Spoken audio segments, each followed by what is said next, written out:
Hello, I'm Lawrence Winowicki. For my informative speech, I will be talking about energy drinks. So, when you think about energy drinks, you think, oh, it gives you energy. What groups would you really say use energy drinks the most? Commonly, I think what comes to most people in mind is the assumption that, oh, it's college students late at night working on their finals or papers that are going to decide their future in college, their GPA. All depends on that one paper, and they need to take these energy drinks, get that energy, and work away at night. But let's do an actual in-depth, because from personal experience, I've been there. I've been that person that's used those energy drinks, try to plug away at the night and finish my work. But first we have to start, what is an energy drink? And then, why do we use them? And finally, is there a difference when people take them and like who takes them? Is it just college students that are studying late at night? Well, let's go over this. So, energy drinks. Energy drinks are typically a 16-ounce metal can that contains a bit of caffeine, sugar, and a mixture of other chemicals that gives you a bit of energy in a bit of a can. So a few popular brands of energy drinks would be a Monster, a Bang, a Red Bull, a NOS, or what I have on my desk is a Mocha, pretty caffeinated thing itself, has a tiger. Rawr. But yeah, like they usually are in small metal cans, 16 ounce, and advertise that they will give you tons of energy. Well, interesting on the left, most studies, and one right here, a college student's use of energy drinks, cite that caffeine is one of the most widely used psychoactive drugs in the world. So it's a really popular thing, and caffeine, like that is one of the main contributors.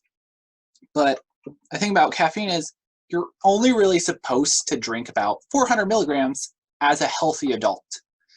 As I found with the Mayo Clinic, they had a statement about that, hey, 400 milligrams, that's kind of your cutoff point. Don't drink more than that if you want to stay healthy, and basically only that for a day, 400 a day.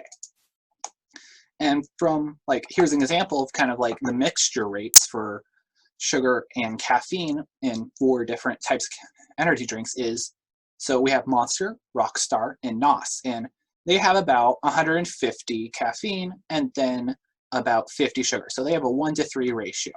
But then if we look at Bang, it has over 250 caffeine.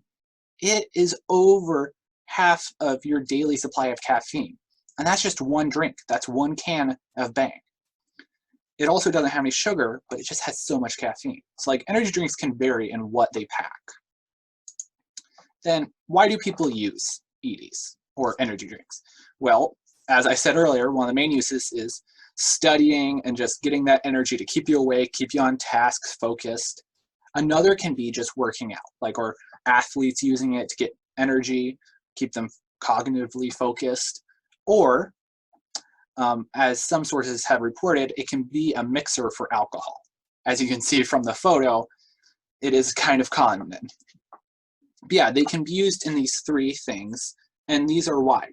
There's also lower reports of people using them to relax or as withdrawal symptom users. Like they use it to alleviate their withdrawals because they've become addicted to energy drinks. So our final point, is there a difference when and who takes EDs? Well, in 2 different studies, one of them sought to see the difference between athletes and non-athletes and see was there a difference between who took them, because you would think, oh, athletes, they would need that energy to keep at their peak performance. Well, they didn't really, not significantly in most cases. When applied in equal amounts of people, they found that the same amount of people drank energy drinks as athletes did. And that really the only thing that changed was just seasonal, basically because when sports were happening or weren't happening, you'd have different amounts of athletes drinking, but it usually was kind of the same. Like the same amount of people would drink and the same amount of athletes would drink as the non-athletes. Then on an academic study, they did the study of, oh, if someone drinks an ED, how much study time do they have compared to people that say they just drink EDs and do other stuff? Well, they found really that the people who drank EDs, they did not have a significantly more study hours per week than compared to those that had different motivations for drinking ED. So significantly, there aren't many like differences between the people who drink EDs and those who do. It's really everyone drinks them. So on reflection, we see that EDs aren't for just for college students staying up at night. It's for party goers that want to drink, for athletes that want to work out, and yes, for college students that want to stay up late at night and finish up the work. But it's a very common drink. Like most people drink it. From studies have found that it isn't just subject to one group of people, that it crosses borders and any kind of group can drink it.